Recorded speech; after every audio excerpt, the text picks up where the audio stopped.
2 days after letting a disputed post-9/11 surveillance program go dark, the Senate has just passed legislation to revive it, but with some changes. Nancy Cordes joins us on the phone now. Nancy, thanks for being with us. You're welcome. Good to be with you, Vlad. So what are these changes that have been passed in this new bill?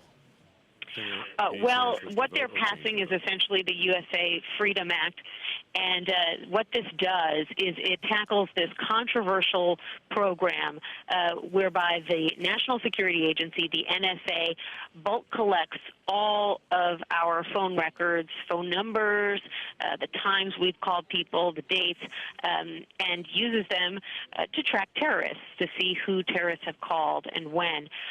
This is something that Edward Snowden revealed for the first time in 2013, and it upset a lot of people because they thought that the government didn't have a right to hold on to that data and that it infringed on people's privacy.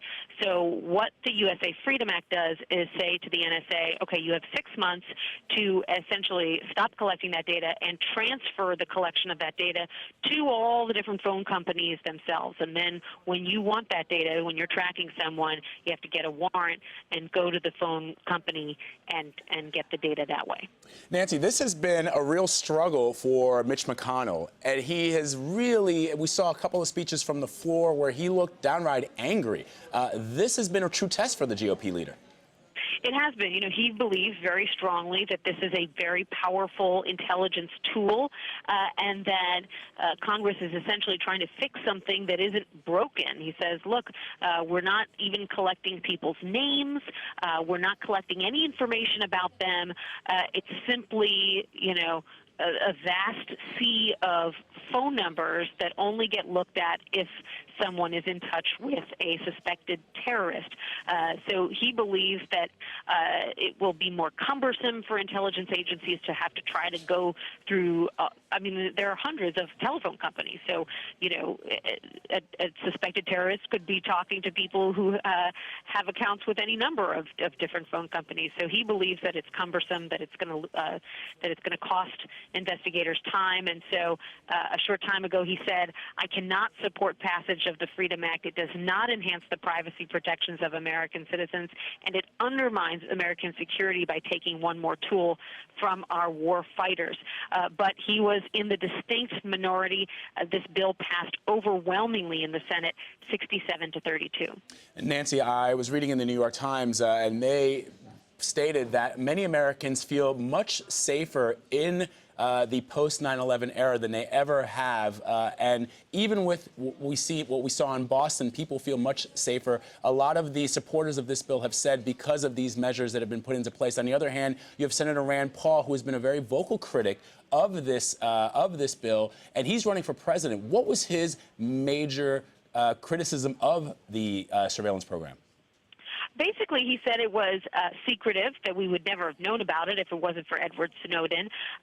So he argues the American people were being lied to. And also, he says it's unconstitutional, that you can't go ahead and just collect information on everybody, even people who have done nothing wrong.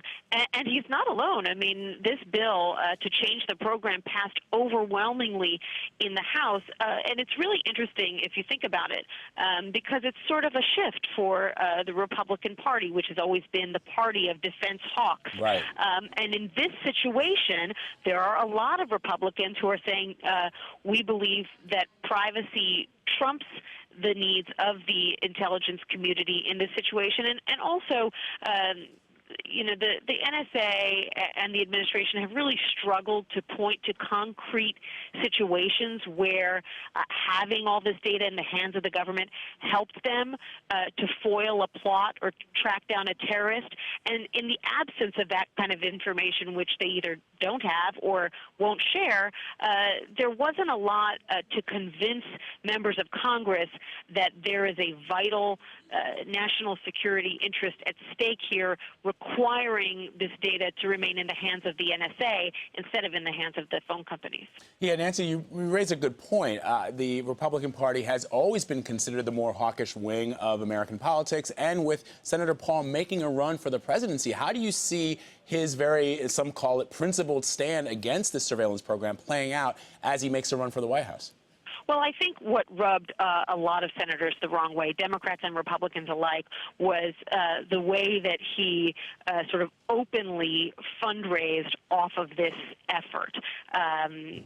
This is something that he probably would have pushed for even if he wasn't running for president, because he really believes very strongly in the right to privacy. But he was sending out fundraising emails fast and furious saying, give me $5, give me $20, give me $25, I'm fighting for you, at the same time that he was really putting his party in a bind, making his Senate Majority Leader, his fellow Kentuckian Mitch McConnell, look bad. And it looked and felt like naked politics, especially when you're talking about a sensitive intelligence program. And Senator Dick Durbin of Illinois, a Democrat, said today, I don't like being an extra in a television presidential campaign commercial. So I think that a lot of Democrats and Republicans felt that Paul took things a little too far. On the other hand, he is trying to raise money to compete in a very crowded Republican field, and this is one of the best ways for him to get his message out to people who feel the same way that he does and would like to see someone like that elected. And we'll see how it plays out over the next couple of months. Nancy Cordes, thank you so much. You're welcome, Vlad.